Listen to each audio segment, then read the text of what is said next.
Hello friends, ഇന്ന് നമ്മൾ നോക്കുന്നത് ഒരു വീടിൻ്റെ ഇൻറ്റീരിയൽ കാര്യങ്ങൾ ചെയ്യുന്ന സമയത്ത് ഏറ്റവും കൂടുതൽ നമുക്ക് യൂസ് ചെയ്യാൻ പറ്റുന്ന, അതായത് നമുക്ക് കണ്ണിന് അരോചകം അതുപോലെ തന്നെ നോർമൽ ലെവലിൽ നല്ല പോസിറ്റീവ് എനർജി വീടിന് കിട്ടുന്ന ലൈറ്റ്സുകൾ ഏതൊക്കെയാണെന്നാണ് നമ്മൾ വീഡിയോയിൽ നമ്മൾ ഉൾപ്പെടുത്തിയിരിക്കുന്നത്. നിങ്ങൾ കാണുന്ന പോലെ തന്നെ കുറച്ചുകൂടി വെറൈറ്റി ആയിട്ടാണ് ഇവിടെ ചെയ്തിരിക്കുന്നത്. സീലിംഗ് വർക്ക് കാര്യങ്ങളെല്ലാം ചെയ്തതിന് ശേഷം സ്ട്രിപ്പ് ലൈറ്റിനും പകരമായിട്ട് കൊടുത്തിരിക്കുന്ന ലൈറ്റ്സുകൾ നിങ്ങൾക്ക് കാണാൻ സാധിക്കും. നമ്മുടെ പാനൽ ലൈറ്റ്സ് തന്നെയാണ് അകത്ത് കൊടുത്തിരിക്കുന്നത്. അതായത് സ്ട്രിപ്പുകൾ മാക്സിമം കൊടുക്കുന്ന സമയത്ത് സ്ട്രിപ്പ് ഇടുന്ന ഏരിയകളിൽ മാക്സിമം പൊടി കാര്യങ്ങളൊക്കെ കയറി കിടക്കാനുള്ള ചാൻസസ് കൂടുതലാണ്.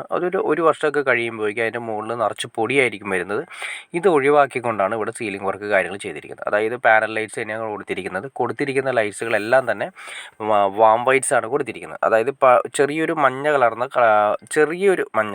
ചെറിയൊരു നോർമൽ ലെവലിൽ മഞ്ഞ കലർന്ന ലൈറ്റ്സുകളാണ് വാം വൈറ്റ്സ് വരുന്നത്. വാം വൈറ്റ്സിൻ്റെ പ്രത്യേകത ഹൈ ആംബിയൻസ് ആയിരിക്കും വരുന്നത്. വുഡൻ സ്റ്റൈലാണെങ്കിലും വുഡൻ രീതിയിലുള്ള ഫർണിച്ചറുകളാണെങ്കിലും അതുപോലെ തന്നെ ഇൻറ്റീരിയൽ വർക്കുകളെല്ലാം തന്നെ വുഡൻ സ്റ്റൈലിലാണ് ചെയ്തിരിക്കുന്നതെങ്കിൽ വാം വൈറ്റ്സ് കൊടുക്കുകയാണെങ്കിൽ ഒരു പ്രത്യേക ലുക്കായിരിക്കും ഫീൽ ചെയ്യുന്നത്. നിങ്ങൾക്കിപ്പോൾ തന്നെ മനസ്സിലാക്കാൻ സാധിക്കേണ്ട വാം വൈറ്റ്സ് കൊടുക്കുന്ന സമയത്ത് എല്ലാ ലൈറ്റുകളും തന്നെ വാമാണ് കൊടുത്തിരിക്കുന്നത്.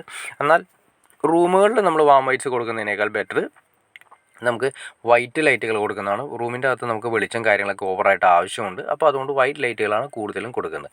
എന്നാൽ വാം വൈറ്റ്സുകൾ കംപ്ലീറ്റും കൊടുക്കുന്നത് നമ്മൾ കയറി വരുന്നത് ലിവിങ് ഏരിയ, ഫ്രണ്ട് ഏരിയ, വീടിൻ്റെ ഫ്രണ്ട് ഏരിയ കാര്യങ്ങളെല്ലാം തന്നെ വാം വൈറ്റ്സ് കൊടുക്കുകയാണെങ്കിൽ പ്രത്യേക ഒരു ലുക്കായിരിക്കും ഫീൽ ചെയ്യുന്നത്. ഇതിപ്പോൾ നിങ്ങൾക്ക് കാണുമ്പോൾ തന്നെ അറിയാൻ പറ്റും. കിച്ചണിൻ്റെ ഏരിയയിലാണെങ്കിലും കോമൺ വാഷ് ബേസിൻ്റെ ഏരിയയിലാണെങ്കിലും ഡൈനിങ്ങിൻ്റെ ഏരിയയിലാണെങ്കിലും ഇതെല്ലാം കൊടുത്തിരിക്കുന്നത് വാം വൈറ്റ്സ് ആണ്. അവിടെയെല്ലാം വുഡൻ്റെ സിസ്റ്റമാണ് ചെയ്തിരിക്കുന്നത്. വുഡൻ്റെ തന്നെ മൾട്ടിവുഡ് ഉപയോഗിച്ചിട്ട് തന്നെ ചെയ്തിരിക്കുന്നത്. അത് തന്നെ ഏത് ടൈപ്പിൽ വേണമെങ്കിലും ഡിസൈനിങ്ങളാണ് ചെയ്തിരിക്കുന്നത്. ഇതൊരു ലിവിങ് ഏരിയ വരുന്നതാണ്. ലിവിങ് ഏരിയയിൽ കൊടുത്തിരിക്കുന്ന വർക്കാണ് സെപ്പറേഷൻ കൊടുത്തിരിക്കുന്നത്. അതായത് ഒറ്റ ഹാളായിട്ട് ഇട്ടതിന് ശേഷം അതിലൂടെ നമ്മൾ വർക്ക് വരുന്ന സമയത്ത് സെപ്പറേറ്റ് ചെയ്ത് വുഡൻ്റെ വർക്കും കാര്യങ്ങളെല്ലാം ചെയ്ത് സെപ്പറേറ്റ് ചെയ്യുകയാണ് ചെയ്തിരിക്കുന്നത്. ഇതൊരു പ്രയർ ഏരിയയാണ് കൊടുത്തിരിക്കുന്നത്. പ്രയർ ഏരിയയിൽ കൊടുത്തിരിക്കുന്ന വാം വൈറ്റ്സും LED സ്ട്രിപ്പ് ഇതിൻ്റെ അകത്ത് നമ്മൾ സൈഡിൽ കൊടുത്തിരിക്കുന്നു. പക്ഷേ ശ്രദ്ധിക്കേണ്ട കാര്യത്തിലുള്ളൂ, നമ്മൾ ആ LED ലൈറ്റ്സ് കൊടുക്കുന്ന ഏരിയകളിലെല്ലാം തന്നെ ക്ലീനിങ് അതൊരു 6 മാസം അല്ലെങ്കിൽ 4 മാസം കൂടുന്ന സമയത്ത് വാക്വം ക്ലീനർ ഉപയോഗിച്ചിട്ട് ക്ലീൻ ചെയ്യേണ്ടത് വളരെ അത്യാവശ്യമാണ്. കാരണം ആ ഏരിയകളിലായിരിക്കും ഏറ്റവും കൂടുതൽ ഡസ്റ്റ് ഒന്ന് കംപ്ലീറ്റ് അടിഞ്ഞു കിടക്കുന്നത്. നമുക്ക് പെട്ടെന്ന് അറിയാൻ സാധിക്കില്ല. അത് പിന്നീട് പ്രശ്നങ്ങൾ ഉണ്ടാകുന്ന സമയത്തായിരിക്കും നമ്മൾ ഈ ഡസ്റ്റ് കാണുന്നത്.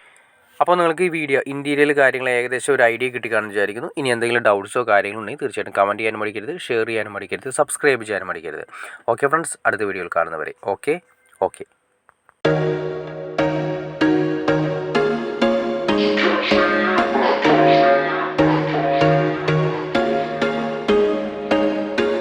There was once a day that I would pray for you. I'd go and misbehave just so you'd notice too. Sneaking looks up and down from across the room.